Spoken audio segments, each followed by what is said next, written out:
Welcome back to my channel. My name is Rachel. This is another video. Hi, my name is Rachel and welcome back to another video.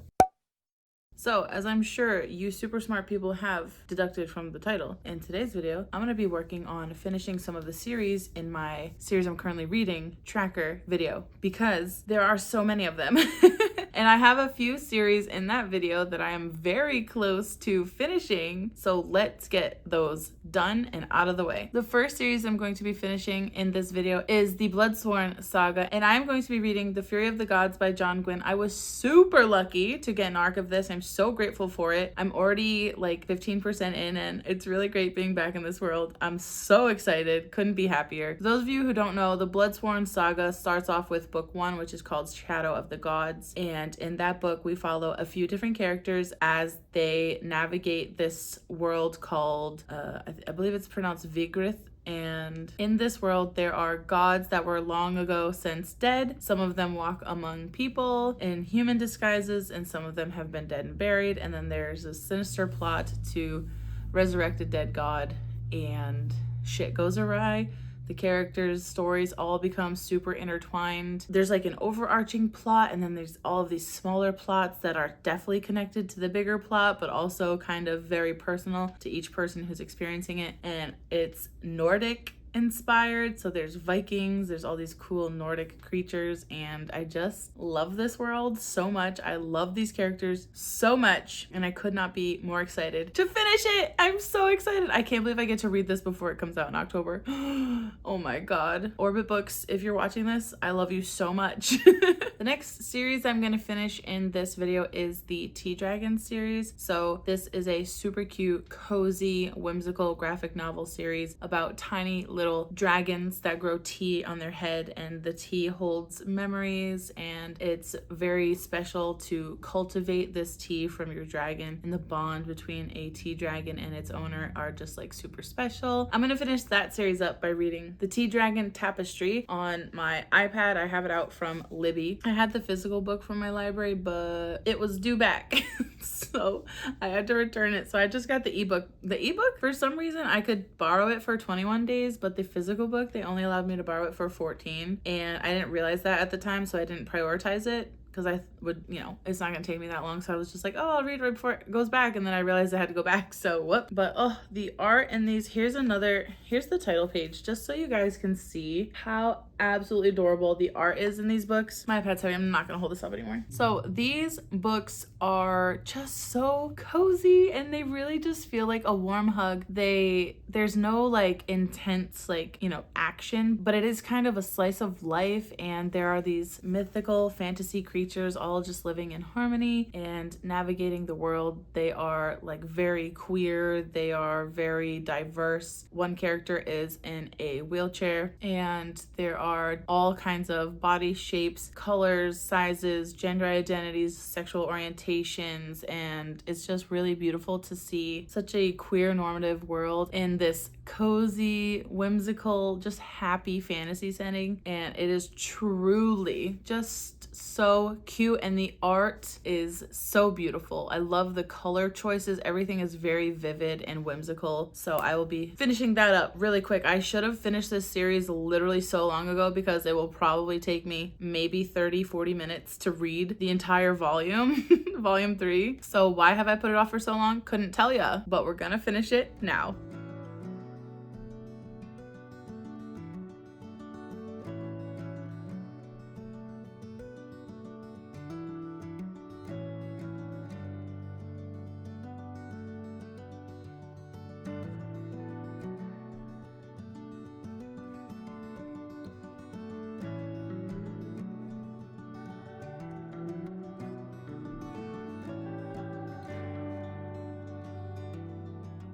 As you guys would have seen, I finished the Tea Dragon Tapestry. And to be perfectly honest with you, I actually finished it on August 1st. I had read it from the library on my iPad on August 1st, but I forgot to film the intro of the video. So I filmed the intro, filmed a little b-roll of the book, but I did finish it a couple of days ago. I'm making dinner right now, and I just wanted to let everyone know that of course it's 5 stars. It is so cute, so whimsical, and the art is gorgeous. In this one, we follow Greta and Minette as they kind of want to figure out where their journeys are leading them. I mean, they're still young, they're young girls, but Greta is attempting to get an apprenticeship with a blacksmith, and Minette is kind of figuring out where her history fits in with her future. She used to live in I'm literally forgetting what it was, even though I just read it, but I think she used to live in a monastery, and she felt connected to her ancestors there. But now that she kind of has this new path with raising the tea dragons and living with Hesekiel, she is struggling to kind of see like where those two pieces of her fit together. And it was just a really cute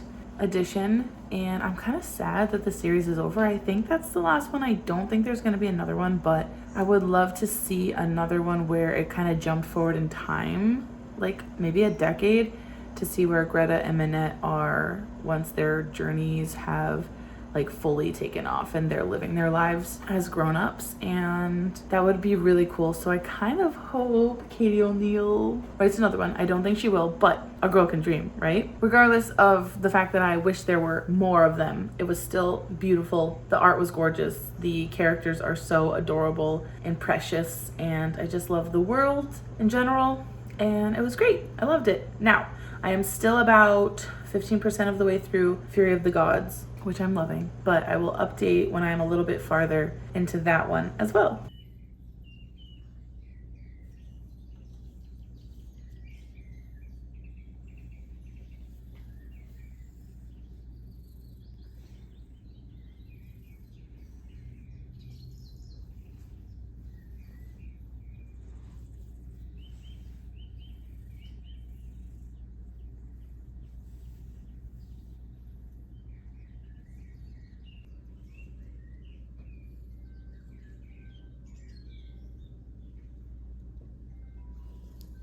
Hey, it's been literally so long since I've talked to you. I think today is the 15th of August, and the last time I talked to you was August 3rd.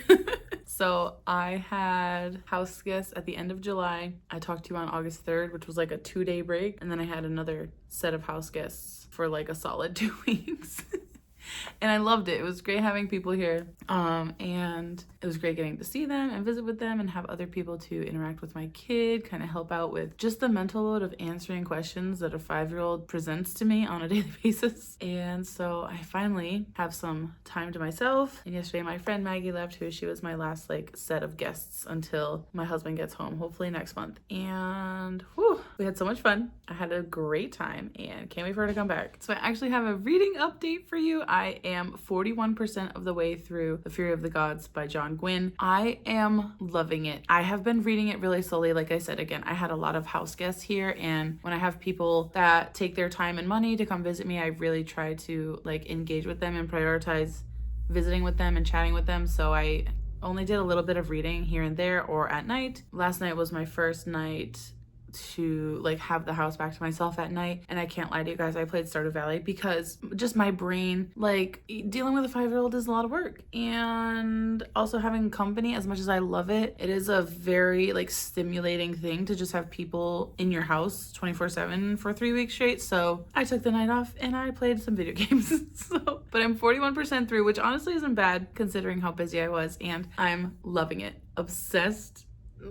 It's so good, and I already can't wait to reread this whole series. So I can't really tell you anything about the plot because it is the third in a series and it's also not even out yet, so I definitely don't want to spoil. I will say that there is action almost immediately within like the first 2 chapters. It does pick up right where book 2 left off, and you kind of hit the ground running and you almost like never stop. It feels like moments where you're sprinting and then moments where you're at like a slow jog, where like things definitely pull back at some points, but they're never slow because of how much is left to achieve, I think, for the end goal here. Obviously, I don't know what happens in the end yet, but there is a plot, and I know that trajectory, like the overall place that it's leading to. I'm really just like so excited to see where it goes. I love the characters. I don't know, I just love these characters, man.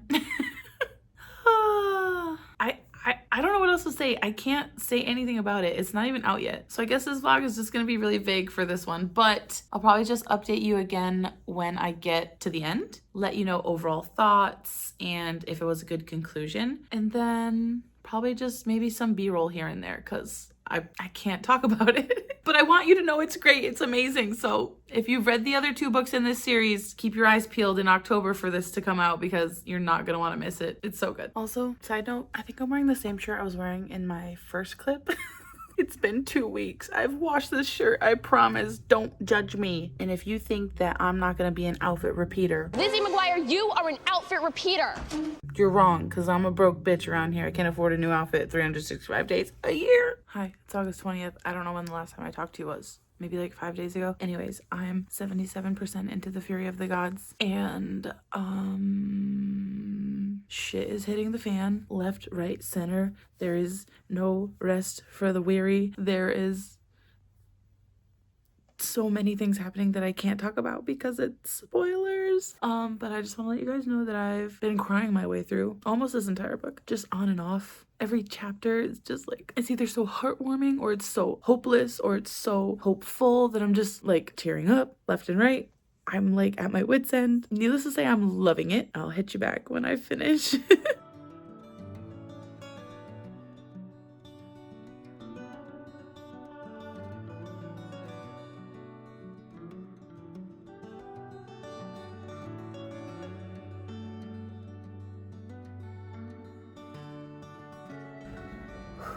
Okay, I know I said that I would update when I finished. I'm 85% in and I'm unwell. So many things are happening and I can't say anything about it, but I just want you to know that there's like, it's just like one thing after another after another. Like, I'm a mess. I've been tearing up on and off since I hit like the 60% mark. Actually, even before that, I feel like I was tearing up around 40% the first time was like a big tear up just because of a moment. I just gotta say, John Gwynne has the mind of a genius, a sick bastard, but a genius. Because I'm just really emotional at every turn. And I knew the ending was gonna be crazy based on how the second book ended. I knew that he had the ability to like really just gut wrench you. I mean, the first 2 books had a crescendo and their ending was both just like gut wrenching and there was like a punch, you know, it really felt like an end, like a conclusion until you could get to the next book. So I knew, I'm like, I know he's gonna end this in a similar like crazy fashion, but it's been like, the other crescendos for the book's plot have been like, you know, a steady rise. Whereas I feel like this one went, yerp, like just straight up. Every chapter is just more intense and more at stake than the last one. I feel sick to my stomach. I'm so nervous. I'm 85% through and I just don't even want to finish. Because I'm so scared. I'm sure my face is so red right now because I literally was just sobbing over a chapter. And if you don't know anything about the Bloodsworn saga, there is a very strong theme in all 3 books of like found family and love and like a sense of like friendship love and platonic love and like, you know, bonds that bring people together, feeling like brothers and sisters when you're not actually related. And it's all very much like finding where you belong with these people and this group of people who love you and accept you for who you are. And so every chapter people are in peril and I'm just like, no, you can't do that to me. You can't do that to me. Anyways, I can't say anything more than that. So now for real this time, I will update you when I finish. So in this video, as you guys saw, I finished 2 series that were on my series I'm currently reading spreadsheet. I started off with an easy win for me, a really short book, a graphic novel, and that was The Tea Dragon Tapestry by Kay O'Neill. First of all, the hardcover edition is so big, bigger than my head, but it's gorgeous and I love it. I had borrowed the paperback and the ebook from my library earlier this month, and my husband got me the hardcover box set for my birthday, and I love them so much. In this book, we follow Greta and Minette as they continue their journey raising their respective tea dragons. Greta is going forth with her dreams of blacksmithing, and Minette is kind of struggling with her identity and wanting to be true to her ancestry, but I think at one point she lived in a nunnery or an orphanage, maybe. I can't remember. I'll have to just reread it, which is fine. Astro, I love you so much, but your nostrils are so loud. Get out of here. And as usual, this book is just so heartwarming, and the art is stunning. I love the use of colors in here. Some panels are a little bit more muted and some are like super vibrant. And as you can tell by the cover, there's also some monochromatic elements going on, but then there's pops of color here and there to draw your eye. I just think the art style is so perfect and whimsical and beautiful, and the story is as well. And if I could own a tea dragon, I absolutely would. I'm devastated that they don't exist and I can't have one in real life, because that just would make my heart so happy and full. So I started the month strong, finished the Tea Dragon Society. I don't think any more are coming out, so as of right now it's a completed trilogy, so that's one checked off my series reading tracker. I feel like I'm really close to you guys. Am I really close to you guys right now? Should I scooch this back a little? Okay. And the next series that I finished on my series tracker is actually the Bloodsworn Saga by John Gwynne. I got an arc of the Faerie of the Gods, so I got to finish this trilogy before the third book is even out, and I loved it. I'm sure there are many clips in there of me raving over it, probably crying a couple times. There are many videos of me crying on the internet, on Instagram, on my stories about the ending. And John Gwynne, if you ever see this, I think you're a fantastic writer, but also, like, that was cruel. A lot of those things in there hurt me personally, and I didn't like it. I did like it, but yeah, it stung a little. I think in this book, it is a really good conclusion to the trilogy that he set up for us. There is a lot of action. There are so many battle scenes, and at one point there's like a battle that spans multiple POVs and lasts probably like 40 pages, but at no point in time during those 40 pages was I bored, and every chapter just kind of like compounded that intensity and major anxiety, like heightened. I obviously can't say much because the book's not even out yet, so probably no one else has read it except ARC readers, and I don't want to spoil a single thing because I think it was just a wild journey. And I hope that if you've read The Bloodsworn and you're looking forward to the Faerie of the Gods in October, I really hope you love it. Good luck, bring some tissues. There are a lot of themes in the whole trilogy, not just the Fear of the Gods, but of like found family, finding where you belong, like finding love in like friendship, and kind of like feeling friendship for the first time and feeling like okay with who you are and learning to accept yourself. But there's also a lot of themes of like vengeance and retribution and justice, and it's just a really epic like culmination of these juxtapositioning groups of themes, where it's like themes of like wholesomeness and friendship and finding yourself and belonging, and then, you know, the opposite end of the spectrum of like vengeance and murder and justice and revenge, and just the way that they come together is done so masterfully. I don't know what else I can say about it other than I think John Gwynne is one of the greatest writers of our generation. I would put John Gwynne and Brandon Sanderson on even pedestals. So if you're a Sanderson fan like me, I just want you to know the writing style is different, but the writing quality is equal. Okay, I'm just putting it out there, just letting you know. So if you're sleeping on John Gwynne, open your eyes, babe. Okay. And I will say I immediately finished the Faerie of the Gods at like 11:45 and then started Malice the next day. I could not wait to jump back into another John Gwynne world. I'm only 50 pages in so far, loving it. It's got a good like crescendo building so far, where we're like kind of figuring out where the plot is gonna go, and yeah, I'm just loving it.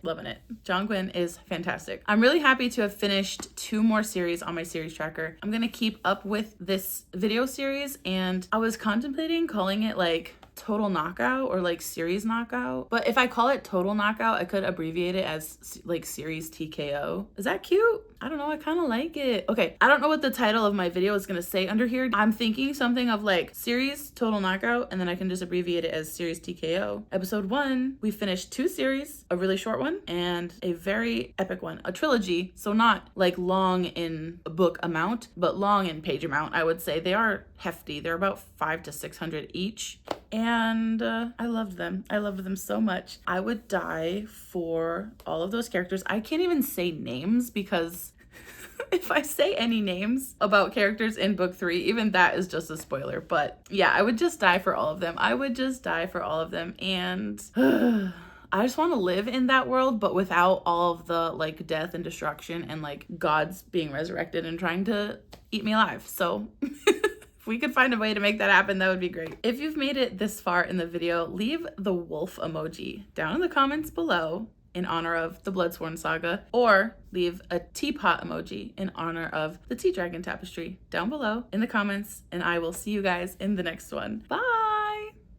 Also, yes, Kat, I wore my holy shirt again just for you.